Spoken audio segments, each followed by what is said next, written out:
Hello everyone, commerce अध्ययन में हम देखने वाले हैं कॉस्ट अकाउंटिंग में जो आपका चैप्टर है कॉस्ट वेरिएंस एनालिसिस।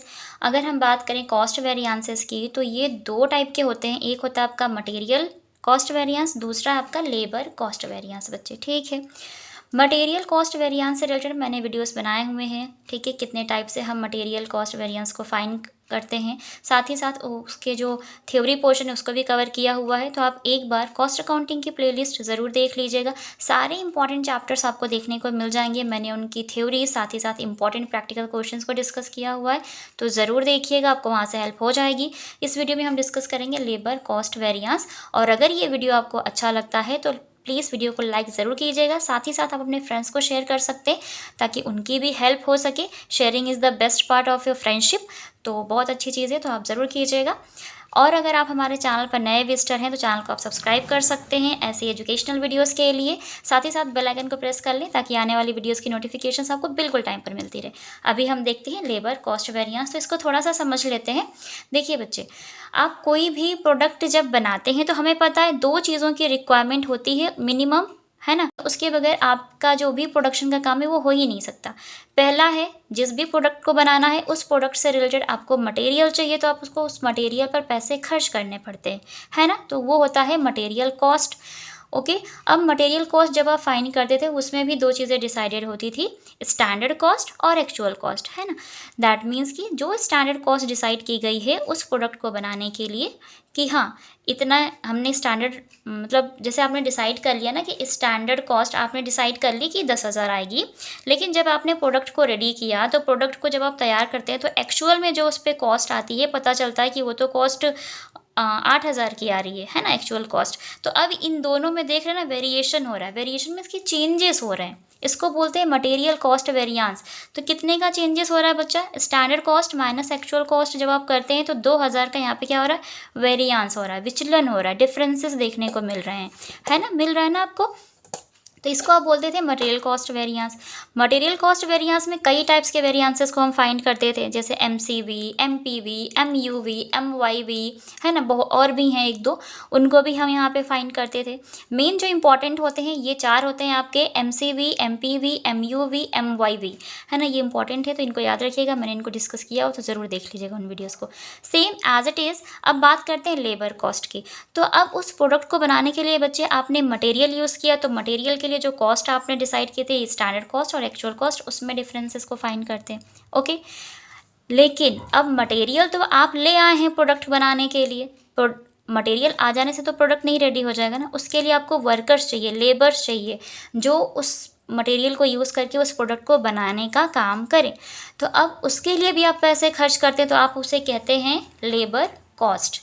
ठीक है, जो भी लेबर पे कॉस्ट आई है उस वो चीज़। ओके, अब यहाँ पर जो भी आपने लेबर लगाया हुआ है, ठीक है ना, वो कितनी इफ़िशियंसी के साथ काम कर रहे हैं, अपनी पूरी कार्यकुशलता के साथ काम कर रहे हैं या नहीं कर रहे हैं। तो उसके लिए भी आपने क्या किया कि स्टैंडर्ड डिसाइड कर दिया कि हाँ ये जो प्रोडक्ट बनना है तो इसका इतने टाइम में ख़त्म हो जाना चाहिए। जैसे मान लीजिए इन्होंने डिसाइड किया कि इतने घंटे में, 5 घंटे में ये काम ख़त्म हो जाना चाहिए, लेकिन एक्चुअल में देखा जाए तो लेबर ने बहुत इफ़िशियंसी के साथ काम किया और उन्होंने 4 घंटे में ही काम करके दे दिया, एक्चुअल आउटपुट 4 घंटे में रेडी हो गया, जबकि स्टैंडर्ड टाइम उन्होंने डिसाइड किया था लेबर के लिए कितने, 5 घंटे। ठीक है, तो अब उसमें भी तो डिफ्रेंशिएट हो रहा है ना, विचलन हो रहा है, वेरिएंसेस आ रहे हैं, तो वो होता है आपका लेबर कॉस्ट वेरिएंस। अब जो ये लेबर कॉस्ट वेरिएंस है तो इसमें भी कई टाइप्स के आपके वेरिएंसेस को हम फाइंड करते हैं। तो चलिए देख लेते हैं इसकी थ्योरी, इसके ये फॉर्मूले, और उसके बाद हम उसके प्रैक्टिकल क्वेश्चंस को भी डिस्कस कर लेंगे। Okay, so labor cost variance also occupies an important place in variance analysis because these variances reflect the level of efficiency of labor forces। ठीक है बच्चे, देखिए जो भी यहाँ पे लेबर लगाया गया है ना, किस इफ़िशेंसी से काम करते हैं, ये वेरिएंस ये आपको रिफ्लेक्ट कर देते हैं कि हाँ अच्छे से काम हुआ है या नहीं। तो ये बहुत ज़्यादा इंपॉर्टेंट रोल प्ले करता है किसी भी वेरिएंस एनालिसिस में, इसका इंपॉर्टेंट प्लेस होता है। Okay, different types of labour variances and method of calculation R S follows. अब देखिए डिफरेंट टाइप्स के वेरिएंस होते हैं, जैसे कि LCV, LEV, LRV, है ना, और भी आगे आप पढ़ेंगे वो भी होते हैं। तो ये मिनिमम थे, ये किस केस में है ये भी याद रखिएगा, when only one type of labour is used. अगर एक ही टाइप का लेबर यूज्ड हो रहा है तो ये तीनों आप फाइंड करते हैं क्या, LCV, LRV एंड LEV बच्चे, ठीक है। सेम टाइप लेबर यूज़ हो रहा है तब। सेम टाइप का मतलब है, मान लीजिए इस प्रोडक्शन को, इस पेंसिल के प्रोडक्शन को करने के लिए एक आपने डिसाइड किया होगा ना कि किस टाइप का लेबर यहाँ पर यूज़ होगा, है ना। एंड अगर कोई आपको गारमेंट का बिजनेस करना है, तो गारमेंट के प्रोडक्ट को रेडी करना है, तो वहाँ पे आपको उस टाइप का लेबर यूज़ करना पड़ेगा, जो गारमेंट की जिनको नॉलेज हो, कलरिंग की जिनको नॉलेज हो, है ना, मटेरियल सेलेक्ट करने की नॉलेज हो, वो चीज़ें। पेंसिल के लिए अलग लगेगा कि इसका मेटल कैसा होना चाहिए, इसकी लेड कैसी होनी चाहिए, इसका ये वुड कौन सा यूज़ होना चाहिए, इस तरीके से, ठीक है। तो अगर सेम लेबर यूज़ हुआ है तो आपको यहाँ पर ये चीज़ें ध्यान देनी है। 3 टाइप के यहाँ पे वेरिएंस फाइंड होंगे। Labour cost variance, this variance may also be called as direct wages variance. याद रखिएगा, MCQs क्वेश्चन में पूछ लेता है, इनके डिफरेंट नेम बताने के लिए कह देता है, तो वो दे सकते हैं। ओके, डायरेक्ट वेजेस यहाँ पर डायरेक्ट वेजेस वेरिएंस बोलते हैं आप इसे। साथ ही साथ आप इसे बोलते हैं total wages variance. Okay, labour cost variance may be defined as the different between standard cost of labor allowed as per standard laid down for actual output, the actual cost of labor employed। देखिए बच्चा, standard cost जो decided है कि हाँ इतना ही आना चाहिए labour पे, है ना, साथ ही साथ लेकिन एक्चुअल आउटपुट पर कितना आया, एक्चुअल कॉस्ट जो भी लेबर एम्प्लॉयड थे वहाँ पर, ठीक है। एम्प्लॉयड का मतलब जो लोग काम कर रहे हैं उस पर लगे हुए थे, ठीक है। तो उन्होंने जो भी एक्चुअल में आउटपुट करके दिया, एक्चुअल जो कॉस्ट आई लेबर की वो कितनी आई, और स्टैंडर्ड पहले से डिसाइडेड होता है। जैसे हम शॉपिंग करने जाते हैं ना, तो शॉपिंग में क्या होता है कि आप डिसाइड कर लेते हैं कि आज हम 10,000 की शॉपिंग करेंगे, पर ज़रूरी तो नहीं है ना कि आप 10,000 की ही एग्जैक्ट शॉपिंग कर लें। 10,000 से ज़्यादा भी हो सकता है, 10,000 से कम हो सकता है। तो जो आपने पहले से डिटर्मिन कर लिया ना कि 10,000 खर्च करेंगे, तो वो हो गया स्टैंडर्ड, है ना। और जो आपने बाद में देखा, घर आकर के चेक किया, कैलकुलेट किया, जोड़ा घटाया, फिर आपने देखा कि अरे यार मैंने तो 9,000 रुपये की ही शॉपिंग की, तो एक्चुअल में जो आपने खर्च किया वो 9,000 किया, तो वहाँ पर भी वेरिएंस हो रहे हैं। तो आप इसको इस तरीके से समझ सकते हैं, ठीक है। तो अगर हम बात करें यहाँ पर इस लेबर कॉस्ट वेरिएंस की, तो इसको देख लीजिए, स्टैंडर्ड कॉस्ट ऑफ लेबर, तो आपको फाइंड करना होगा standard cost of labour minus actual cost of labour, ठीक है बच्चे। इसको शॉर्ट में बोलते हो आप SLC minus ALC। So LCV क्या है, labour cost variance equal to standard labour cost minus actual labour cost बच्चे, ठीक है। अब ये जो स्टैंडर्ड लेबर कॉस्ट है ये आएगी कैसे, स्टैंडर्ड टाइम आप बोल सकते हैं, ST का मतलब यहाँ पे स्टैंडर्ड टाइम से, SH का मतलब है स्टैंडर्ड आर। तो टाइम आवर्स में ही तो आप बताते हैं ना, ज़्यादातर घंटों में ही काम होता है, सेकेंड्स में तो काम होगा ही नहीं, घंटों में काम होगा। तो स्टैंडर्ड टाइम या स्टैंडर्ड आवर्स जो भी गिवन होंगे आप उसको लेते हैं इनटू स्टैंडर्ड रेट, लेबर का क्या रेट था, है ना, क्या चार्जेस था, ठीक है, वो लेते हैं। देन माइनस एक्चुअल टाइम और actual hours into actual rate of labour, multiply करेंगे तो SLC आ जाएगा, इसको इतना कैलकुलेशन करेंगे तो ALC आ जाएगा, माइनस करेंगे तो LCV आ जाएगा। क्लियर हो गया इतना पॉइंट बच्चे, ठीक है। यहाँ पे इनका फुल फॉर्म दिया हुआ है जो मैंने आपको बताया, वो देख लीजिएगा, ठीक है। चलिए नेक्स्ट देखते हैं, लेबर रेट वेरिएंस क्या होता है बच्चे। लेबर रेट, जैसे मैंने बताया कि रेट डिसाइडेड होगा कि कितने रेट से उनको चार्ज करना है, एंड इसके डिफरेंट नेम भी है, वो देख लीजिए। Labour rate variance also called as rate of pay variance, इसको बोलते हैं rate of pay variance. Rate वही जो आप पे करते हैं अपने लेबर को, ठीक है ना। It is that part of labour cost variance which arises due to the difference between the standard rate specified, specified mean जो स्टैंडर्ड रेट आपने पहले से स्पेसिफाइड किया हुआ है, and the actual rate paid, और जो आपने एक्चुअल में आउटपुट होने पर पे किया अपने वर्कर्स को वो अमाउंट, ठीक है बच्चे। And it's formula is as follows, यहाँ पर दिया हुआ तो फॉर्मूला देख लीजिए, labour rate variance equal to actual time consumed and bracket में standard rate of labour minus actual rate of labour, ठीक है। एक्चुअल टाइम कंज्यूम मीन्स जितना उन्होंने एक्चुअल में टाइम यूज किया उस एक्चुअल आउटपुट को बनाने में, प्रोडक्शन को करने में, ठीक है, तो वो एक्चुअल टाइम लीजिएगा। साथ ही साथ स्टैंडर्ड रेट ऑफ लेबर, यहाँ पे रेट का डिफरेंसेस लेना है, क्योंकि देखिए रेट फाइंड कर रहे हैं ना, तो डिफरेंसेस किन के बीच का बच्चे, स्टैंडर्ड रेट और एक्चुअल रेट के बीच का डिफरेंस, ठीक है।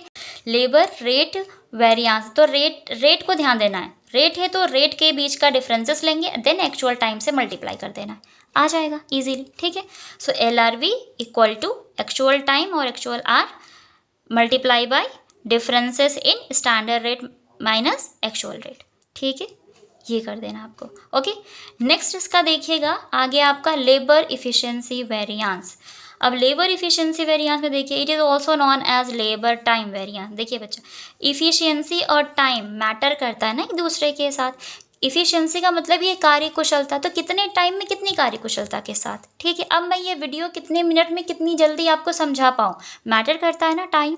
तो सेम है चीज़, उस टाइम के साथ साथ आपकी इफिशिएंसी चलती है, आपकी वर्क इफिशिएंसी से आपके वर्क टाइम के साथ चलती है। तो आप इफिशिएंसी वेरिएंस को टाइम वेरिएंस बोलेंगे। लेबर क्वांटिटी वेरिएंस, इसको क्या बोलते हैं, labour time variance, labour quantity variance, labour usage variance. तो यहाँ पर आप देख सकते हैं लेबर स्पेंडिंग वेरिएंस। तो बच्चे इफ़िशियंसी, जब आप वर्क इफ़िशियंसी आपकी बहुत अच्छी होती है ना, तो आपका जो टाइम होता है वो उसी के साथ साथ चलता है। देन आउटपुट निकल कर आता है कि कितनी क्वांटिटी या किस तरीके से आपने काम किया, कितनी क्वांटिटी में प्रोडक्ट को रेडी किया। यूसेज मीन्स कि कितना यूज़ किया आपने अपने उस वर्क इफ़िशियंसी को काम करने में। ठीक है, एंड स्पेंडिंग वही चीज़ है कि अपनी एनर्जी, अपनी इफ़िशियंसी को हमने कैसे यूज़ किया, कैसे यूटिलाइज़ किया।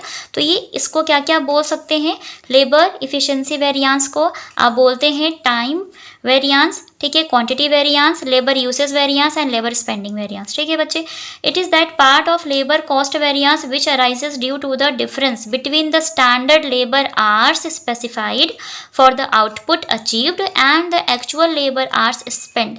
तो ये पहले से डिसाइडेड होता है एक स्पेसिफाइड एक्चुअल आउटपुट के लिए, और ये जो होता है आपका एक्चुअल वाला, वो एक्चुअल आउटपुट आने के बाद कि हाँ आपने प्रोडक्शन कर तो दिया, एक्चुअल में कितना टाइम लग गया, 10 घंटे डिसाइड किए थे, आपने 8 घंटे में काम करके दे दिया है ना, ये चीज़। It calculation formula is as follow. So labour efficiency variance equal to standard rate, यहाँ पे अब आपको ध्यान देना है, स्टैंडर्ड रेट और डिफरेंसेस किसके बीच का, standard time minus actual time, means time के बीच का डिफरेंसेस। अब यहाँ पर तो टाइम दिया है, अगर यहाँ पे क्वांटिटी दे दे तो भी आप ले सकते हैं। ठीक है, यूसेज दे दे वो भी ले सकते हैं। ठीक है, तो टाइम के बीच का यहाँ पे क्या लेना है, डिफरेंसेस लेना है। इसको क्या क्या आप बोलते हैं, आपको मालूम है, labour quantity variance, labour usage variance, labour spending variance and labour time variance को। ठीक है बच्चा, लेबर इफिशिएंसी वेरिएंस बोलते हैं। तो यहाँ पर ध्यान रखिएगा, तो ज़रूरी नहीं है कि टाइम गिवन हो, यूसेज भी बोल सकता है, क्वांटिटी भी दे सकता है और स्पेंडिंग भी दे सकता है, कितना लेबर स्पेंड हुआ इस पर, तो उसके बीच का डिफरेंसेस ले सकते हैं। ठीक है, तो standard time minus actual time करना है, जो भी आएगा उसको मल्टीप्लाई करिएगा स्टैंडर्ड रेट से, जो हमने अभी ऊपर डिस्कस किया था। ठीक है, so LEV equal to SR multiply by differences between standard time minus actual time. Okay, and time को हम आवर्स में भी बताते हैं, क्योंकि आवर्स में ही काम होता है तो आवर्स लेते हैं। ठीक है, यकीन करती हूँ इस वीडियो के थ्रू आपको जब एक सेम टाइप के ही लेबर का यूज़ करते हैं तो ये सब चीज़ें इस तरीके से फाइंड होती है। नेक्स्ट वीडियो में हम डिस्कस करेंगे इसके और इम्पॉर्टेंट प्रैक्टिकल क्वेश्चंस को। वीडियो अच्छी लगी तो लाइक ज़रूर कीजिएगा, फ्रेंड्स के साथ शेयर करें। चैनल पर आप हमारे नए विजिटर हैं तो चैनल को सब्सक्राइब कर लें, साथ ही साथ बेल आइकन को प्रेस कर लें ताकि आने वाली वीडियोज़ की नोटिफिकेशन बिल्कुल टाइम पर मिलती रहे। और एक चीज़, मैं अगले वीडियो में इसका जो फार्मूला है ना, एक जगह पर सारा फार्मूला लिख दूँगी इसके स्टैंड्स के साथ, फुल फॉर्म के साथ, ताकि आपको आसानी हो, आपको एक जगह सारे फॉर्मूले मिल जाएंगे। तो आप नोट कर लीजिएगा अपने पास और उसके अकॉर्डिंग क्वेश्चंस को सॉल्व करेंगे तो बहुत आसानी से करते चले जाएंगे। ओके, तो मिलते हैं नेक्स्ट वीडियो में, तब तक के लिए take care and thank you so much for watching this video.